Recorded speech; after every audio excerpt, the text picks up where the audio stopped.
You're listening to Garden Master Ken Lain and the Top 10 Gardener Podcast. Welcome to the Top 10 Garden Show.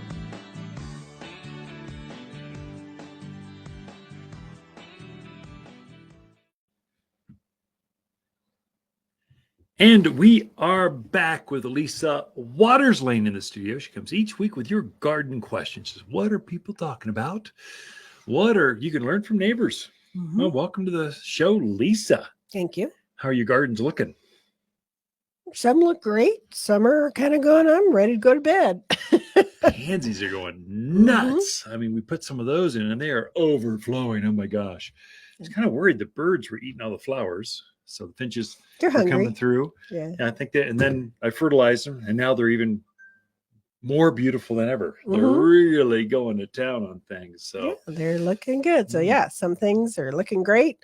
I noticed my lantana is going, it's getting a little cold. Time for a Phoenix friend to take it and grow them on. So even the perennial varieties, there's some perennial varieties of lantana. Yeah. They're going to hibernate underground like a perennial. And the annuals, well, they're just going to die in the winters. It depends on what variety you have. Right. So I had a really cute little customer. She was in. She goes, something happened to my plant. I don't know. And I'm like, well, got a picture? Let me see a picture. Yeah. Well, it was a coleus that had been got left out in the cold, and it was showing it. Yeah. So some are definitely more sensitive than others. Some are hanging on. Yeah. But some are like, I'm done. Those are tropical plants. That's truly a coleus. Now ours look pretty good, but they're underneath the overhang by the front door, so they'll last a couple more weeks before. But as soon as you get down to 20s, they're over. It's done. It is done. Think you could bring that indoors? So coleus, sure, make a good house plant. Sure, but you got to get it in before the cold. Yeah, geraniums, mandevillas. Actually, mandevillas are a nice little plant that can easily come indoors and winter over with you. Plan ahead. Yeah. Or just let them go. Plant some pansies. So much easier. Don't fight pansies, snapdragons, violas. Lots of. We actually have a lot of the kale and the Swiss chard, things like that left too. That it's a great time to plant those, and you can kind of pluck from them all summer long. And they actually like them because they have kind of a fallish look to them, that kind of a red look to them. Yeah. So great to plant with your pansies and all that. We still have flowers here at Waters Garden Center that'll make your gardens look great. Anyway, all right, we should go to questions. I have a feeling after that commercial. Brief interruption there. Okay, our first question is from Marty. She has some roses that are happily blooming away. Yeah. Roses are very happy right now. She wants to know, is there anything special she should do for them before the truly cold temperatures of winter come? Well, don't treat them like Phoenix. You're not in Phoenix. You're up here. So you don't prune them until they'll bloom through the end of the year, or they'll have buds on them through Thanksgiving, at least into December. They'll flower. I mean, they'll take some frost. They're just over the top. This is some of their best blooms are now because we don't have the bugs. There's not many aphids and thrip. It's not as hot. They can bloom. They'll bloom longer because they don't dry out. It's just a good time for roses. It is. Then you keep that structure up, and you might fertilize them. That's the best thing you can do. Keep them happy, keep them healthy, keep them plump. Water them through winter. Like every once in a while, deep soak. And then you prune them back in March. Don't prune too early. This is the curse of the Phoenix garden advice. Come up the hill to cold country. You don't treat them like they're in Phoenix or Tucson or Palm Springs. You treat them like they're in the mountains. And here we enjoy them through winter. And then come March, we clean them up, fertilize them, and they just go to bloom the end of April through the rest of the year. So it's not complicated. Nope. Just don't over baby them, and then keep them moist. Yeah. Periodically. Sounds fertilize. good. Keep them at that. 744 all-purpose plant food is like magic for all your plants in the landscape, but especially things that bloom. So your spring bloomers, lilacs, forsythia, flowering quince, rhododendrons, all those things, but also your roses are going to greatly benefit from that this time of year. Okay. All right. Next question is from Jared. He wants to plant some trees to screen a neighbor's new shed. Okay. So he's looking at the blue ice Arizona cypress, and he wants to know how close can you plant those kind of trees together to create a really good screen? Yeah, Jared, good question, actually. How to space how many?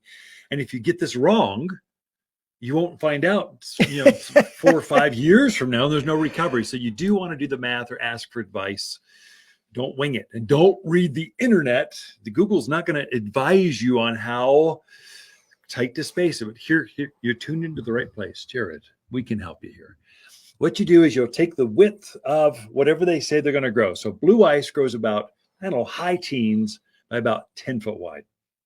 Divide that in half. The width, divide it by half, and that's your spacing. So blue ice, if you want an overlapping pattern well above head height and you want solid, those branches overhang each other and just grow, and you couldn't get a cat couldn't grow through there, much less headlights and the neighbors' kids and dogs and everything else. So about, I would say, every 6 to 7 feet would be about right for blue ice, and it will be tight up to about the 10-foot level, just solid. Then you'll get those points at the top because it grows kind of like a Christmas tree or a rounded Christmas tree, but those lower branches you want to overlap so you get that tight pattern and privacy screen. Mm-hmm. Could you space it out more? Yeah, but then it'll take longer to fill in. So it depends on your wallet, how much you got to spend. Go bigger, go tighter, and it'll be faster, fill in faster. If you want to spread it out, go with smaller units or space them out a little bit more, and it'll just take a few more years to fill in the way you want. So, okay, we get that? I think so. Jared, yes. Come in. We can space. Well, we'll just space it out in the aisleways. We'll show you. So bring out how many feet you're trying to do. I need 50 feet, or I might need 10 of them. If you really have a long distance and you want it tight, or maybe get by with 6 of them. Right. We'll help you space it. All right. Next question is from Tom. He said he thought it was always best to rake up and remove fallen leaves, but now he's hearing that it's better to leave them on the ground. And he also wants to know about pine needles, whether you leave or rake those up, and what's your opinion? There's no opinion. This is what you do. Here's the science. Stop reading. Google is going to confuse you beyond compare. Everyone's got an opinion. That's a problem. No one reads the book. They just have an opinion. Do not leave leaves gathered all over your gardens, or they'll suffocate things underneath. So especially if it had spotting, any disease whatsoever, you need to get that stuff out of there. And so it could, because things, aphids, bugs, hibernate underneath the leaves and they come back. So if you had powdery mildew or a leaf spot, so it's better, if in doubt, clean it out. Just rake it up. That's to just help you a little. Thank you, Johnny Cochran. So pine needles, I would say it's great if you take leaves and mulch them up and chew them and then compost them. That's great stuff. Mm-hmm. But sycamore leaves and maple leaves, aspens, these are big leaves. They tend to mat on top of things, and they affect the plants underneath them. If you have underplantings, for sure, rake them up. Mm-hmm. Needles. This is where the other extreme goes. Everyone goes, take up, get all the pine needles out of there. It's a fire hazard. Oh my gosh. And they're all. Pines do this for a reason. They're trying to insulate their roots and protect it they try to suffocate out other seed from growing underneath them, so they don't have to share that water nutrients underneath them. And then it also keeps their roots moist or from drying out. And so if you've got a big heavy mat, I'd say 4, 5, 6, 8 inches of needles, take some off, but don't take them all off. Leave a 2-inch layer. Leave some underneath those trees to protect the roots.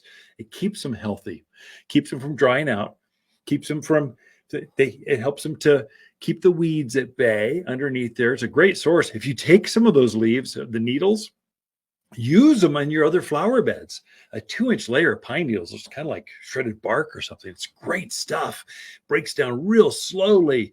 It, again, insulates the soil, keeps the weeds at bay. So, Tom, I'd say take some of the needles out, but don't take them all out. But take all the leaves out. So if in doubt, take some out. except for, anyway, we keep going. I'm hearing contrasting advice. We are out of time. Ken and Lisa Lain, the Mountain Gardeners. Be right back. Prescott Blaze Maple is the fastest local tree with brilliant red foliage. Prescott Blaze maples grow 3 feet each year. That's fast. Prescott Blaze Maples are perfect for patios or any place a shade tree is needed. We have a limited number of huge, instant Prescott Blaze maples, but the $249 size is exceptionally nice. The maples are brighter in Prescott at Waters Garden Center. Or shop online at top10trees.com. You're listening to Ken Lain, aka the Top 10 Gardener. Ken can be found throughout the week in Prescott at Waters Family Garden Center. Listen daily as he answers the top 10 questions of the week, streaming on Apple, Google, Spotify, or wherever you download your podcasts.